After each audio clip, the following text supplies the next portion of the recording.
This week, state lawmakers are returning to the Capitol for what's called a special legislative session.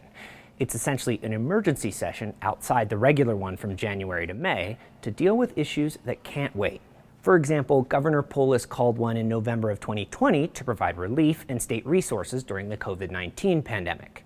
These sessions used to be relatively rare, but have become fairly common recently. This is the third one that's been called in the last 3 years.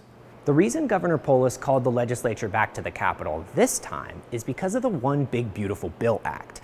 That's the sweeping tax and spending measure passed this summer by Republicans in Congress and signed into law by President Trump.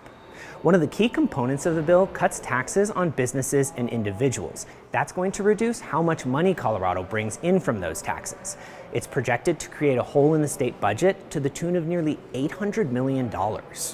One reason Colorado is taking such a big hit is because it's one of just 4 states that ties its state tax code to the federal government one. Because Colorado's constitution mandates that it balances its budget every year, it has to find a way to make up those revenue losses. So reminder, that's why the state legislature is meeting this week. To balance the budget, state lawmakers are expected to cut spending, close tax loopholes for businesses, and dip into the state's reserves. They're also going to work on preserving funding for programs like SNAP and free school lunches that'll also be impacted by the Big Beautiful Bill.